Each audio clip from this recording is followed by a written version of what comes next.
Bismillahirrahmanirrahim. Assalamualaikum warahmatullahi wabarakatuh. Oh ya, baik. Jazakallahu khair. Innal hamdalillahi nahmaduhu wa nasta'inuhu wa nastaghfiruh. Wa na'udzu billahi min syururi anfusina wa min sayyiati a'malina. Man yahdihillahu fala mudhillalah wa man yudlil fala hadiyalah. Ashhadu an la ilaha illallah wahdahu la syarikalah wa ashhadu anna Muhammadan abduhu wa rasuluhu la nabiyya ba'dah. Qala Allah ta'ala fi kitabihil karim, ya ayyuhalladzina amanu taqullaha haqqa tuqatih wa la tamutunna illa wa antum muslimun. Fa inna asdaqal hadits kitabullah wa khairal huda huda nabiyina Muhammadin sallallahu alaihi wasallam wa syarral umur muhdatsatuha fa inna kulla muhdatsatin bid'ah wa kulla bid'atin dhalalah wa kulla dhalalatin finnar. Ma'asyiral muslimin, jamaah salat maghrib rahimakumullah, wabil khusus para pejuang ilmu, adik-adikku santri di Ma'had Dzun-Nurain ya, Parung, yang akan memulai kembali, melanjutkan kembali perjuangannya dalam thalabul ilmi setelah beberapa waktu diberi kesempatan untuk pulang kembali ke rumah mengamalkan ilmu yang telah dipelajari sebelumnya. Pada kesempatan yang berbahagia ini ada satu tema yang ingin kita angkat, tercermin pada judul yang dipilih, yaitu Muslim berintegritas. Integritas, yaitu kata yang sangat familiar ya, banyak digunakan dalam percakapan. Integritas ya. Nah, integritas itu sendiri apa? Menurut Kamus Besar Bahasa Indonesia, integritas itu artinya mutu dan sifat atau keadaan yang menunjukkan kesatuan yang utuh sehingga memiliki potensi dan kemampuan yang memancarkan kewibawaan dan kejujuran. Jadi berintegritas itu artinya yang memiliki integritas. Ya, yang mendefinisikan banyak, tapi pada akhirnya ya yang dimaksud integritas itu ya orang baik, jujur, disiplin, ya, tidak berkhianat, bisa dipercaya. Ya. Itu yang disebut dengan integritas. Di dunia kerja dan di dunia tugas, integritas itu sangat diutamakan. Bahkan di rata-rata tempat bekerja itu siapa yang bekerja di situ dengan semua pangkat dan jenjang jabatannya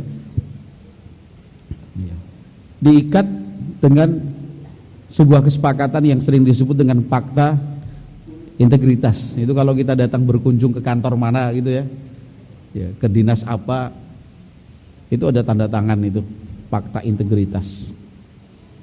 Ya. Kenapa sampai seperti itu dilakukan dan kenapa sampai seperti itu dibuat? Ya karena memang menemukan profil yang berintegritas itu semakin sulit. Ya. Dengan beberapa nilai yang terkandung dalam makna integritas, yang salah satunya adalah jujur dan menepati janji ya. Memenuhi kesepakatan-kesepakatan yang telah dibuat, itu kan jarang orang sekarang. Nilai-nilai kejujuran itu sudah semakin pudar. Kepercayaan yang betul-betul dilaksanakan sebagaimana yang telah dipercayakan itu bertambah sulit untuk ditemukan. Ya. Yang disangka jujur ternyata dia yang berkhianat. Bahkan yang sudah dinilai bersama bisa dipercaya malah menjadi penggerak dan otak dari pelanggaran-pelanggaran kepercayaan tersebut. Ya diusahakan memang, ya mulai dari pendidikan, training, kemudian rutin ya, briefing. Tapi kita harus yakin bahwa hanya di dalam ajaran Islamlah integritas itu ditanamkan dengan sebaik-baiknya. Di dalam Al-Quranul Karim, di dalam hadis-hadis Nabi Muhammad SAW, dalam praktek amalan salafus salih, itu sangat-sangat memancarkan nilai integritas. Itu dalam semua aspek di setiap lini kehidupan itu.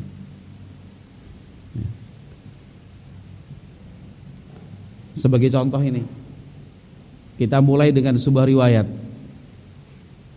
Ya. Riwayatnya sahih, disahihkan oleh Syekh Al-Albani rahimahullahu taala.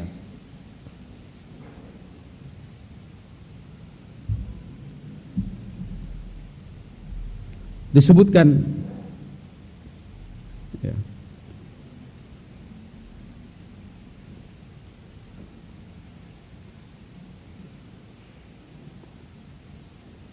di dalam riwayat tersebut bahwa kana baina Muawiyah wa baina ahli Rum ahdun.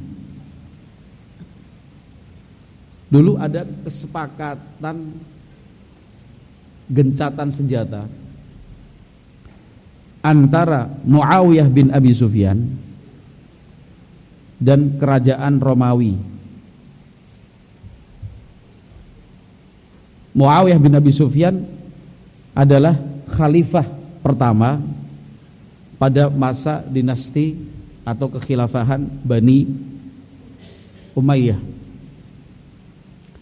yang berpusat di Damaskus.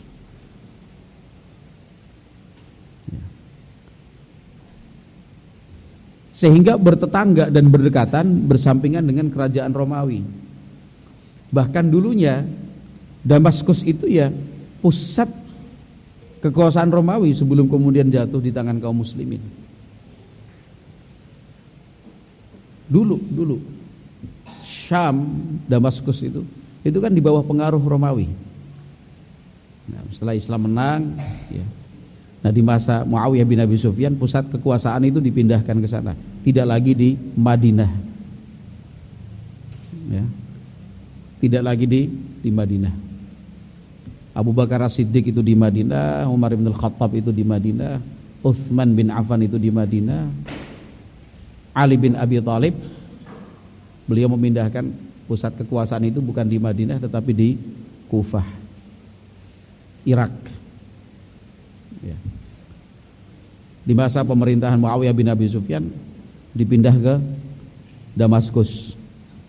Selesai Bani Umayyah berganti dengan Bani Abbasiyah, Abbasid, dipindah lagi ke Irak, ya, terutama di Baghdad. Jadi ketika Muawiyah bin Abi Sufyan itu menjadi pemimpin khalifah, itu ada perjanjian gencatan senjata dengan kerajaan Romawi. Selama beberapa waktu. Wa kana yasiru fi biladihim hatta idzan qadal ahdu aghara alaihim. Waktu itu sahabat Muawiyah punya rencana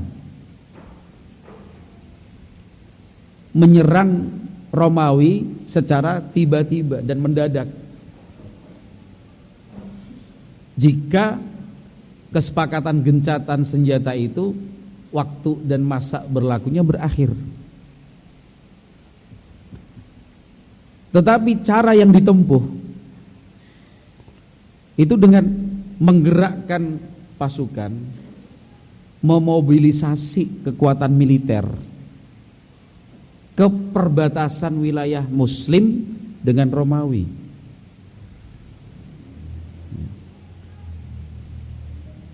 Sehingga ketika gencatan senjata itu masa waktunya berakhir, tak, misalkan hari ini berakhir, tak, besok langsung menyerang, gitu. Secara mendadak dan mengejutkan. Ya ingin menang, ingin memperoleh keuntungan yang besar, kan begitu. Dan itu sudah dilakukan oleh sahabat Muawiyah, dalam arti kekuatan militer itu betul-betul sudah dimobilisasi, diarahkan ke perbatasan sana. Pasukan bergerak loh. Ya. Katakan hari ini perjanjian gencatan senjata berakhir hari ini, ya. Besok udah menyerang.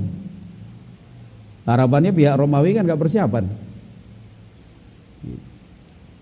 Nah, ketika iring-iringan pasukan ini, mobilisasi kekuatan militer ini dilakukan, fa idza rajulun ala dabbatin aw ala farasin, ternyata ada orang naik kuda, ya, atau kendaraan lainnya, itu dengan terlihat terburu-buru, ya, itu dari arah belakang nyusul menunggangi kuda sambil berteriak Allahu Akbar wafa la ghadar. Bahkan dalam riwayat yang lain takbirnya bukan 1 kali, 3 kali. Allahu Akbar, Allahu Akbar, Allahu Akbar. Si penunggang kuda itu loh, ternyata berusaha untuk menghentikan iring-iringan pasukan, menghalangi mobilisasi militer itu. Teriak orang itu Allahu Akbar, Allahu Akbar, Allahu Akbar. Wafa la ghadar, yang artinya hormati dan tunaikan perjanjian itu. Tidak boleh dilanggar.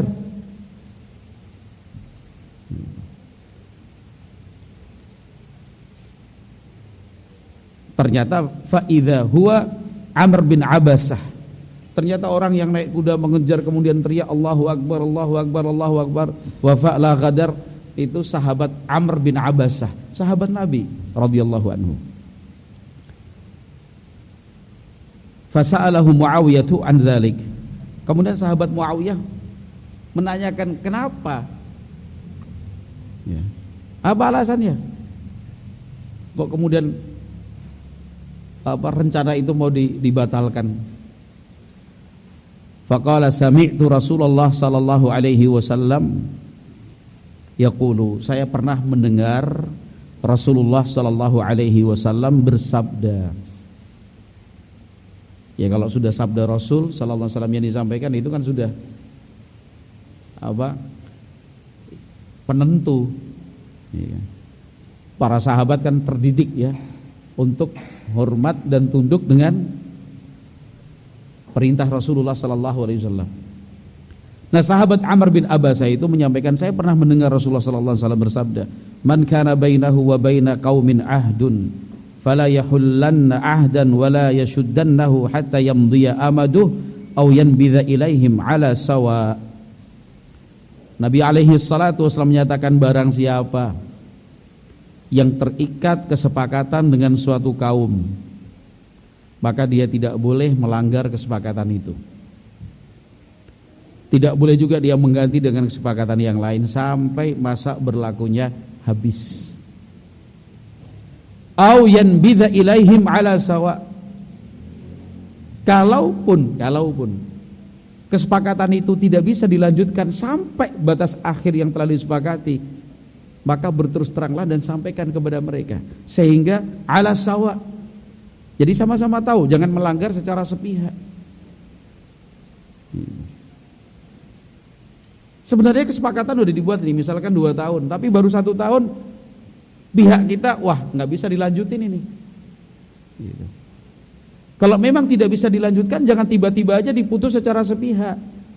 Jangan kemudian dilanggar begitu saja. Tapi kirim utusan atau bagaimana mekanismenya, sampaikan kepada pihak yang memang terikat dengan kesepakatan itu bahwa pihak kami tidak bisa melanjutkan sampai akhir seperti yang telah disepakati. Ya. Jadi kami menyatakan bahwa kesepakatan ini sudah tidak berlaku, sudah berakhir. Jadi sama-sama tahu gitu, bukan kemudian melanggar secara sepihak. Faraja'a Muawiyah bin Nas, riwayat Al-Imam Tirmidzi dan disahihkan oleh Syekh Al-Albani rahimallahu taala. Mendengar sabda Nabi sallallahu alaihi wasallam tersebut, sahabat Muawiyah bin Abi Sufyan, ya sami'na wa ata'na. Beliau kemudian membawa pulang kembali pasukan. Ini kalau bukan integritas mau dibilang apa ini? Adakah ajaran integritas yang lebih baik dan lebih berkualitas kalau kita dibandingkan dengan ajaran Nabi Muhammad alaihi salatu wasallam dalam hal berintegritas? Contohnya ini.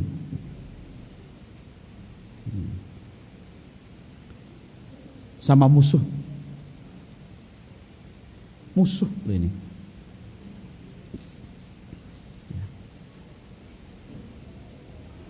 Ya apalagi sama saudara sendiri, sesama muslim. Lebih-lebih kalau udah sama salafi, bertetangga lagi, ada hubungan saudaranya lagi. Ya kan? Udah masih satu kerabat, bertetangga, salafi pula. Wah, itu kan haknya berlipat-lipat itu. Lah ini kepada musuh saja. Kalau kita lihat secara sekilas ya, sahabat Muawiyah yang berencana seperti itu sebenarnya melanggar kesepakatan apa enggak? Sebenarnya melanggar kesepakatan apa enggak? Sekilas tidak. Kesepakatan gencatan senjata itu ya berakhir hari ini, misalkan 21 Syawal, yang berakhir dengan tenggelamnya matahari di ufuk barat hari ini. Berarti besok kan sudah nggak lagi berlaku. Kalau kemudian besok tiba-tiba langsung menyerang, ya sah-sah saja. Wah, memang pada dasarnya dua kekuatan ini saling bermusuhan kok. Memang dua kekuatan ini selalu berhadapan-hadapan. Ya. Tapi ternyata tidak seperti itu. Para sahabat memahami, diantaranya Amr bin Abbasah yang mengingatkan, yang kemudian disetujui oleh sahabat Muawiyah sendiri. Ternyata orang Islam itu harus berintegritas, itu artinya fair, ya. Kemudian gentle, ya, yang disebut dengan wibawa tadi. Ya. Kemudian bermartabat lah. Al-Imam At-Tirmidzi rahimallahu taala yang meriwayatkannya, disahihkan Syekh Al-Albani. Para ulama menjelaskan tentang sabda Nabi alaihi salatu wasallam, awiyan bidza ilaihim ala sawa, dan itu kan diambil dari ayat Al-Qur'an juga ya. Artinya sampaikan ya, bahwa kesepakatan gencatan senjata sudah berakhir, sehingga kita sekarang posisinya bermusuhan dan bisa saja kita saling menyerang. Jadi ala sawa, sama-sama tahu, sama-sama ngerti, sama-sama siap-siap. Bukan al-ghadr. Al-ghadr itu mencari celah ya, yang sekiranya musuh itu tidak sadar ya, tidak menyangka begitu. Kecuali kalau sudah sepakat ya kita perang-perang, tapi ternyata mereka yang nggak siap-siap, itu lain perkara ya. Lain perkara kalau ternyata mereka sendiri yang tidak siap-siap. Tapi kalau memang sebelumnya masih orang suasananya kan kita gencatan senjata nih kan. Loh, langsung nyerang. Subhanallah. Wafa itu artinya menghormati kesepakatan dan tidak melanggarnya. Al-Imam An-Nawawi rahimallahu taala dalam Riyadhus Shalihin, beliau memberikan judul Babul Wafa'i bil Ahdi wa Injazil Wa'di. Bab yang menjelaskan tentang perintah untuk menghormati dan melaksanakan kesepakatan, serta perintah untuk menunaikan janji. Ini integritas namanya. Allah Jalla wa Ala berfirman, wa aufu bil ahdi innal ahda kana mas'ula. Al-Isra ayat 34. Ayat ini disebutkan oleh Imam An-Nawawi dalam Riyadhus Shalihin sebagai dalil pertama yang beliau bawakan, yaitu perintah dari Allah, wa aufu bil ahdi. Laksanakan dan penuhi kesepakatan. Sesungguhnya setiap kesepakatan itu akan diminta pertanggungjawabannya. Ini aufu bil ahdi innal ahda kana mas'ula. Kesepakatan apa itu? Ya kesepakatan apapun. Ya. Jadi kalau ingin menyatakan sepakat, ya jangan sekedar bilang saya sepakat. Jangan hanya mengatakan deal. Oke. Bukan cuma sekedar mana nih tanda tangan, berkas-berkas, tanda tangan, nggak dibaca. Ya. Ketentuan-ketentuannya nggak ngerti. Pokoknya tanda tangan aja. Padahal ada konsekuensi di situ. Lebih-lebih kalau memang dari awal niatnya sudah buruk. Yang penting kan cuma formalitas saja kan. Nanti berikutnya diurus di belakang. Itu bukan integritas namanya. Seorang muslim tidak diajarkan demikian. Seorang muslim itu terikat dengan firman Allah dalam perintahnya, wa aufu bil ahdi innal ahda kana mas'ula. Ini dalam hal apa? Sekali lagi dalam semua hal, dalam semua aspek. Ini kalau mau dikuliti, banyak kulitnya. Coba kita mulai ya. Sampai seberapa banyak ini kulitnya kita dapat malam hari ini. Contohnya dalam urusan kerja.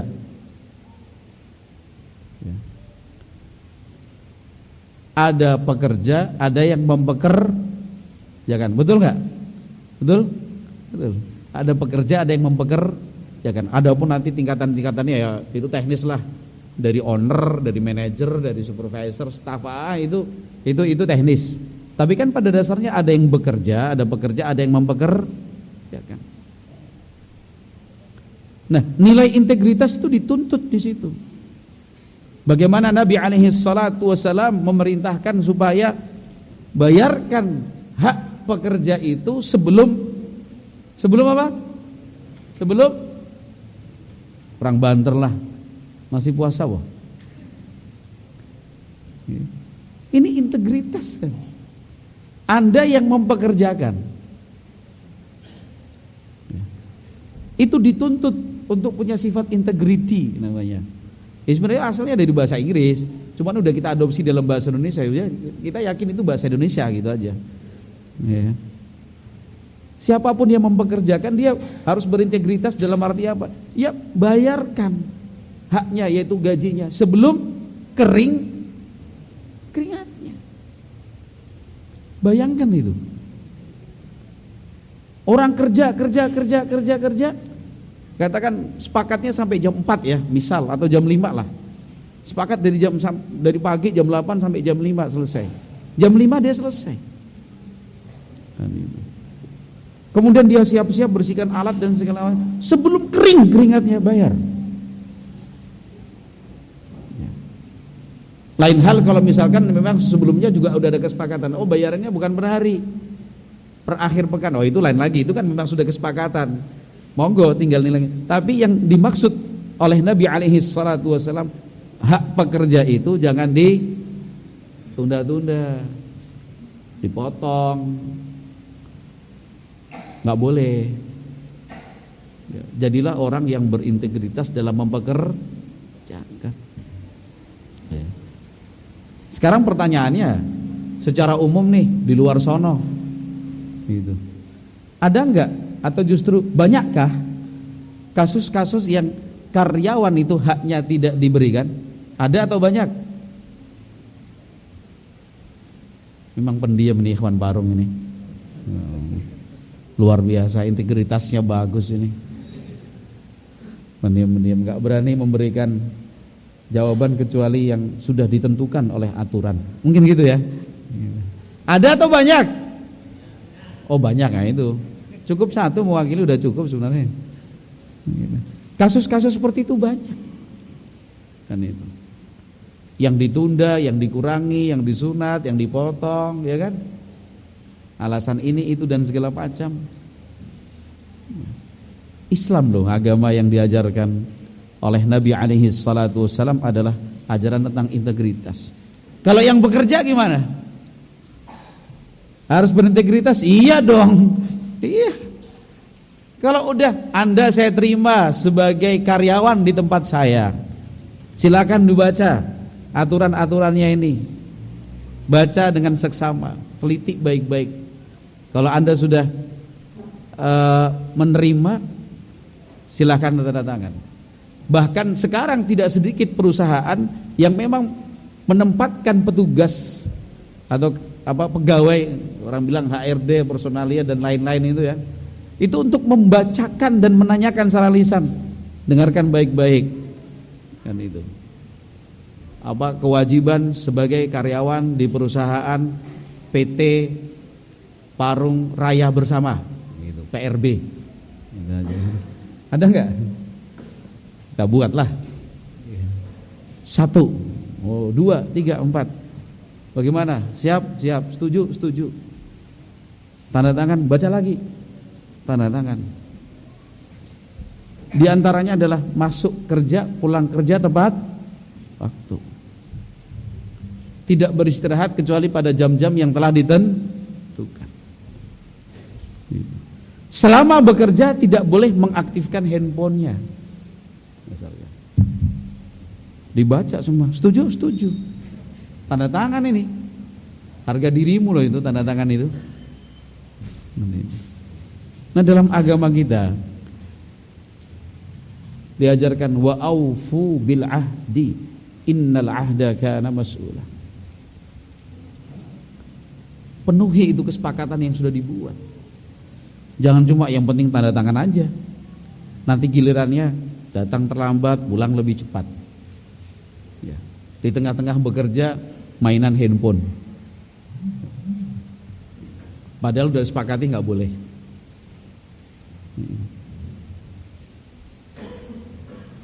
Itu integritas namanya. Kerja ini. Ya kan?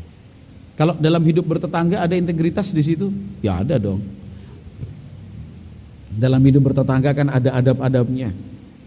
Kita hormati dan kita hormati dan tidak boleh kita mengganggu, nggak boleh kita menyakiti.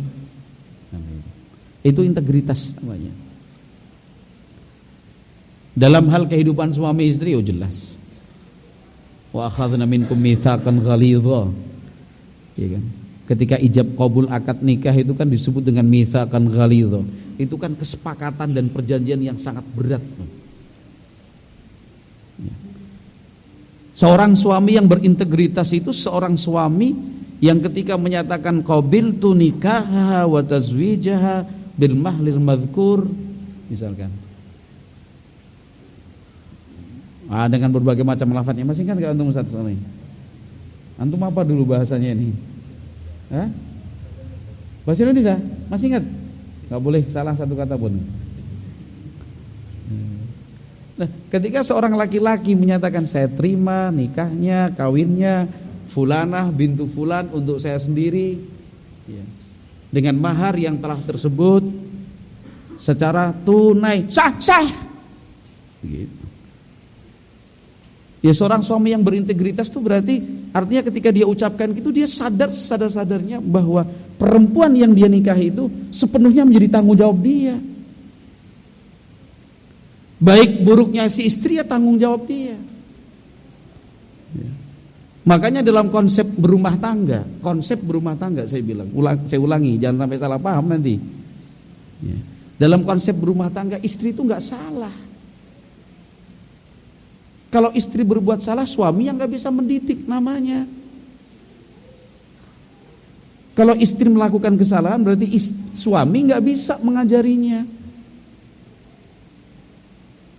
Jadi ketika kita mengatakan qabiltu nikaha wa tazwija, jadilah suami yang berintegritas. Kalau ada sesuatu dari istrinya yang tidak dia suka, itu bukan menyalah-nyalakan, bukan merendahkan. Tapi kan sudah jadi tanggung jawab dia sebagai suami. Dia harus berpikir, berbuat, berusaha agar istrinya itu seperti yang dia inginkan. Gitu. Jadi pengen istrinya selalu tampil cantik gitu, ya dibeliin dong fasilitas-fasilitas mempercantik diri itu. Pengen makanan dengan menu yang bervariatif, ya belanjain dong. Ingin istrinya jadi istri yang salehah, ya dukung dia, support untuk tholabul ilmi lah. Kalau ingin istri itu menjadi seorang ibu yang baik untuk anak-anaknya, ya, bantu dan dukung dia. Apa yang diperlukan untuk mendidik anak-anak dengan baik itu kita dukung. Itu konsep berumah tangga. Jadi suami yang berintegritas. Ya. Karena banyak sekali lah suami itu nggak sadar kalau sebenarnya setelah dia menikahi perempuan istrinya itu, dia nggak sadar bahwa itu sudah jadi tanggung jawab dia sepenuhnya. Itu. Setelah menikah, loh, ada sesuatu yang bagi dia tidak cocok, nggak pas. Ya. Dia merasa kecewa, dia keluhkan kepada mertuanya, Pak, anaknya bapak kok kayak gini. Loh, wis dadi tanggung jawabmu, bro. Itu udah jadi tanggung jawab Anda, Mas. Jadi bukan cuma saya terima nikahnya bahagia banget, wah sukses nih saya nih, hebat gue, gitu. Udah bisa nikah di usia muda nih. Oh nggak seperti itu kawan, integritasnya itu juga dituntut. Gitu. Sebaliknya juga tenang, para suami tenang. Ini ada gilirannya setelah ini istri tenang. Menurut bilang wah ini berat sebelah nih, enggak. Bagian dari integritas itu tidak berat sebelah. Tidak memihak manapun, tapi ya kita berusaha untuk ya seadil dan seobjektif mungkin. Seorang perempuan juga gitu, jadilah kalau dia sudah menyatakan siap untuk menikah dan dia menerima si A sebagai suaminya, ya jadilah istri yang berintegritas. Ya. Istri yang berintegritas itu apa? Yang disebutkan oleh Nabi alaihi salatu wassalam, fanzuri aina anti minhu fa innahu jannatuki aw naruki. Perhatikan baik-baiklah kata Nabi alaihi salatu wasallam kepada wanita yang datang menemui kemudian ditanya oleh Nabi alaihi salatu wasallam, bagaimana engkau memperlakukan dan melayani suamimu? Kata perempuan itu, pokoknya saya sudah berusaha maksimal. Terangkan. Nabi Muhammad mengatakan, pokoknya ingat baik-baik, sadari terus di mana posisi kamu dari suamimu. Suamimu itu kalau bukan surgamu ya nerakamu. Kalau sudah Anda wahai istri, ya sekarang statusnya istri ya, sudah memang menerima si A sebagai suamimu, terimalah dia apa adanya. Ya. Jangan menuntut sesuatu yang dia tidak bisa, yang dia tidak punya, atau dia tidak mampu mengusahakannya. Ya. Kalau Anda sudah menerima dia sebagai suami Anda, maka ketaatan nomor satu ba'dallahi azza wa jalla tentunya ya, ketaatan Anda itu ya kepada suami, bukan lagi kepada yang lain. Jadi istri itu yang berintegritas gitu. Sudah tahu suaminya kerja di Bogor, bukan suami, calon suami gitu. Sudah tahu calon suaminya kerja di Bogor, calon suaminya kerja di Depok, calon suaminya kerja di Jakarta. Ketika proses ta'aruf, lamaran dan segala macam itu sudah disampaikan, saya kerjanya di Depok. Jadi nanti setelah menikah kamu ikut saya karena saya suamimu. Iya siap, apa segala macam. Giliran mau berangkat ke Jabodetabek, tempat kerjanya kan tempat kerjanya, alasan inilah, alasan itulah, nantilah nyusul kan itu. Wah nggak terbiasa, rame kota, nggak ada keluarga di sana, aduh tetangganya siapa. Loh, jadilah istri yang berintegritas. Ya. Kalau memang sudah iya, jalani itu. Jalani. Bismillah. Udah berangkat. Ya, saya cuma cuti 2 minggu dari perusahaan. Jadi di rumah, kemudian kita keliling keluarga. Hari Kamis kita berangkat. Naik apa? Ya kereta lah. Nah, itu. Belum punya mobil sendiri. Aduh. Loh. Jadilah istri yang taat. Dan seterusnya. Ini saya mau nambahkan yang orang tua santri dengan pondok gak enak ini. Nanti dikiranya pesenan ini ya. Tapi apa boleh baut ya, apa boleh buat ya kan? Itu juga ada integritasnya loh ya. Orang tua yang mendaftarkan anaknya di pondok ya. Ketika mendaftarkan diterangkan itu pondok A adalah pondok yang begini, kewajibannya seperti ini, programnya demikian, lengkap itu di brosurnya. Ketika sesi wawancara ya, kewajibannya apa yang harus dia tunaikan, udah ya gitu. Udah tanda tangan, materai lagi. Tanda tangan itu harga diri loh, jangan asal tanda tangan aja, bermaterai lagi, bisa dituntut Anda nanti itu. Ya diantaranya kewajiban, mohon maaf, kewajiban untuk menunaikan ya, sudah paham ya? Saya tidak ingin bicara vulgar lah. Orang tua sudah sepakat, saya punya kewajiban A, B, C, D. Ya tunaikan. Jangan ditunda-tunda, jangan nanti, jangan besok, jangan akhir tahun saja dirapel. Gak bisa. Jadilah orang tua yang berintegritas dalam hal mendidikkan anak-anaknya itu. Sebaliknya juga sama, jadilah pengelola lembaga pendidikan yang berintegritas gitu. Sudah menyatakan siap menerima, menampung, kami akan membimbing, kami akan mengarahkan, ya kan. Ada sedikit masalah keluarkan, ada sedikit problem suruh pulang. Loh gimana? Pengelola lembaga pendidikan itu yang mendidik itu yang mentarbiyah, mentasfiyah namanya. Bukan cuma transfer ilmu, tapi juga membimbing dan mendampingi. Menjadikan mereka santri-santriwati itu ya seperti anaknya sendiri. Itu baru yang berintegritas ya. Berteman, bersahabat ya. Orang tua terhadap anak, anak terhadap orang tuanya, saudara, kakak, adik, dan seterusnya itu. Ya kita semua dituntut untuk wa aufu bil ahdi innal ahda kana mas'ula. Dalam ayat yang lain wa aufu bil ahdi innal ahda kana mas'ula. Dalam ayat yang lain ya ayyuhalladzina amanu aufu bil uqudi. Wahai orang-orang yang beriman, tunaikan dan penuhi akad-akad atau perjanjian-perjanjian itu. Jangan cuma perjanjian kesepakatan ya. Tanda tangan semua, masukin amplop, diserahkan kepada panitia, terus ditanya apa yang kamu tanda tangan, enggak tahu. Yang penting tanda tangan aja. Oh ya enggak bisa seperti itu. Dan di pesantren, di pondok, nilai-nilai integritas itu diajarkan dan ditanamkan. Ya. Ya kita berusaha, berikhtiar, terus berdoa juga kepada Allah Azza wa Jalla supaya anak-anak kita, bahkan kita juga tentunya itu menjadi orang-orang yang berintegritas gitu. Maka tadi sebagai pembuka kita sampaikan riwayat dari sahabat Muawiyah bin Abi Sufyan ya.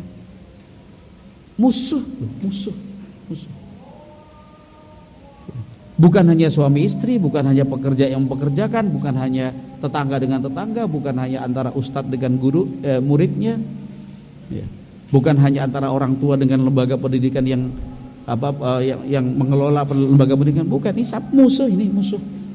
Kalau udah ada kesepakatan, jangan dilanggar.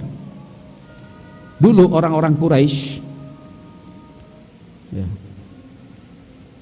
ketika mereka masih kafir ya orang-orang Quraisy itu. Artinya orang Mekah itu mengirim utusan bernama Abu Rafi' membawa pesan kepada Rasulullah sallallahu alaihi wasallam. Berangkat sampai di Madinah, setelah bertemu langsung menyaksikan kaum muslimin bagaimana mereka di kota Madinah, Abu Rafi' mengatakan Allah lemparkan Islam itu ke dalam hatiku. Maksudnya Allah itu kasih hidayah buat saya, tertarik Islam gitu loh. Lalu saya temui Rasulullah SAW, saya mengatakan, ya Rasulullah, ya Muhammad, ya Rasulullah, saya ingin masuk Islam, saya nggak mau pulang lagi ke Mekah. Ini posisi sekali lagi musuh-musuhan ini, ya kan? Kaum muslimin di Madinah, orang-orang Quraisy di Mekah. Apa kemudian Nabi Muhammad mengatakan, oh bagus, yaudah kamu tetap tinggal di sini saja, kamu nggak usah balik ke Mekah? Enggak seperti itu. Nabi SAW menyatakan, inni la akhisu bil ahdi wala ahbisul burud. Saya sungguh, kata Nabi SAW, itu bukan tipe orang yang melanggar kesepakatan, bukan orang seperti itu. Dan saya juga bukan tipe orang yang menahan utusan. Karena dalam hukum peperangan, sekalipun perang, utusan itu kan dilindungi, nggak boleh diganggu, nggak boleh disakiti, sepahit apapun pesan yang dia bawa, gitu loh. Oh, dia cuma pembawa pesan dari panglimanya, dari dari pimpinannya, dari jenderalnya, dari rajanya. Dia orang itu datang cuma menyampaikan pesan, surat atau dibaca, isinya penghinaan-penghinaan. Nggak boleh, saking marahnya kok kemudian si utusan itu dibunuh misalnya, nggak boleh. Karena itu masuk dalam kesepakatan hukum perang, nggak boleh mengganggu. Maka ketika ada dua utusan dari Musailamah Al-Kadzab yang mengaku-ngaku dirinya sebagai nabi, pendusta besar,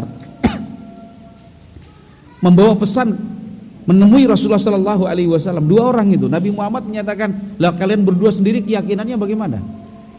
Kata mereka berdua, utusan Musailamah, kami punya keyakinan seperti yang tersebut tadi, bahwa Musailamah itu adalah seorang nabi, bahwa bumi ini dibagi dua, separuh untuk Muhammad, separuh untuk Musailamah.